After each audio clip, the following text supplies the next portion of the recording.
In network security, we've always been pretty good at asking, who are you? But honestly, there's a much tougher and way more important question. Is the device you're using actually safe? For years, trying to link a trusted user to a trusted machine has been a huge headache.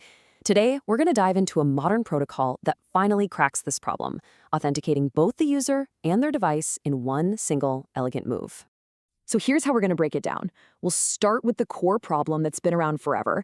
Then we'll look at the clunky ways we used to fix it. After that, we'll get into the main event, the modern solution, TEAP. We'll even walk through how to set it up and see what the real payoff is. Let's get into it. All right, so first things first. Let's really frame the core problem here, the thing that network administrators have been wrestling with for years, especially when it comes to getting Windows devices on a secure network.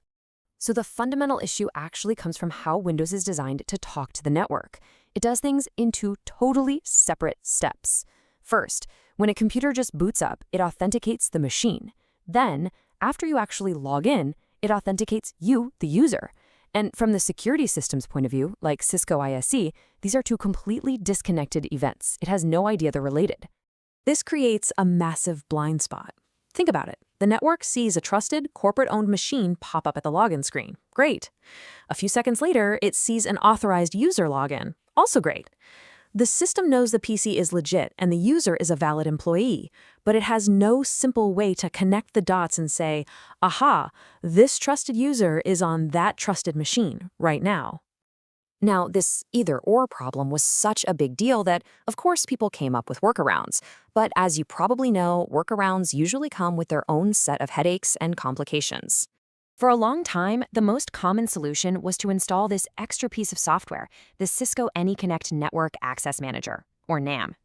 What this little tool did was basically hijack the normal Windows login process.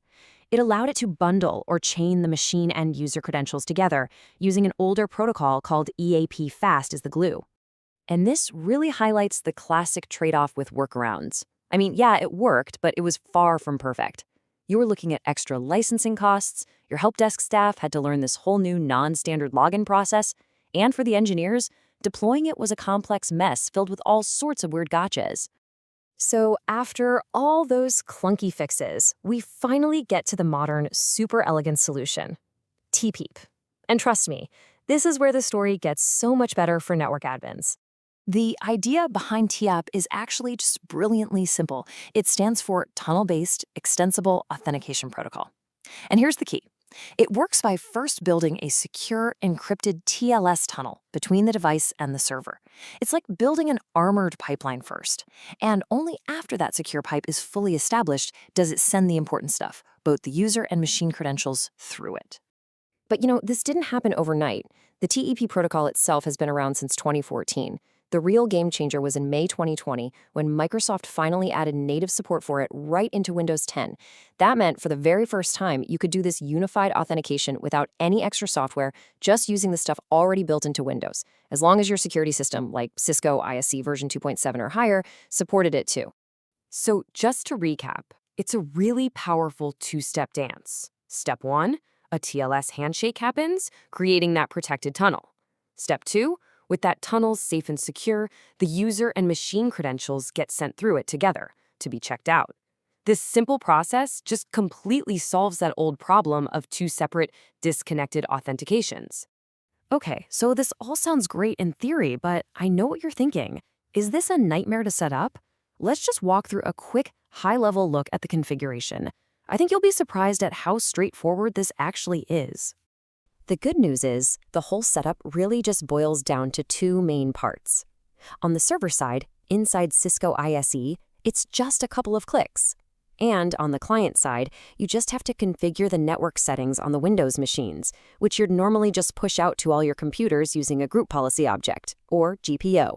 Seriously, on the Cisco ISE side, it's incredibly simple. You just go to your allowed protocols policy and check the box for TEAP. Right next to it, you check another box to turn on EAP chaining, and then you just create your authorization rules that tell ISE what to do. Like what kind of access to give if only the machine connects versus when both the user and the machine connect successfully. And here's a peek at what that policy logic looks like inside ISE. See that condition expression section? That's where you build the rule. You can create these compound conditions that check the EAP chaining result, basically saying, hey, if the user authentication succeeded and the machine authentication succeeded, then grant them full access. It gives you incredibly powerful granular control. Then you hop over to a Windows machine, and the setup there is just as logical. In the network settings, you literally just pick Microsoft EAP-TLS from a drop-down list. You'll want to enable identity privacy, tell it which of your certificate authorities to trust, and finally just choose how you want to authenticate inside that secure tunnel, whether that's with certificates or just a good old-fashioned password. All right, so with all the configuration done, let's get to the good part, the payoff. What does this actually look like when it's all working? This is the aha moment. And here it is. This is what it's all about. You pop open the authentication logs in Cisco ISE and you see this one beautiful, crystal clear message. EAP chaining result. User and machine both succeeded.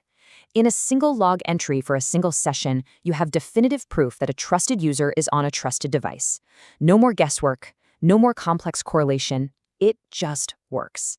So at the end of the day, what does this all mean for you? Well, it delivers some huge advantages.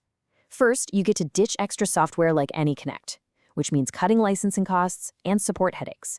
You're just using the client that's already built into every Windows machine. You can even run TEAP alongside your older methods to slowly migrate everyone over. It all just adds up to simpler management and a much stronger security posture. And as one expert so perfectly put it, if you're building a new network from scratch, a so-called greenfield deployment, or you're looking to replace an even older method, using TEP is an absolute slam dunk. It's the clear, modern, obvious choice. And that really leaves us with a final thought. When you implement a solution like TEP, you fundamentally change the security question you're asking. You elevate it from just, who are you, to the much more powerful and secure question of, who are you and what device are you using to connect to my network? And that's a subtle but absolutely critical shift in building a truly trusted environment.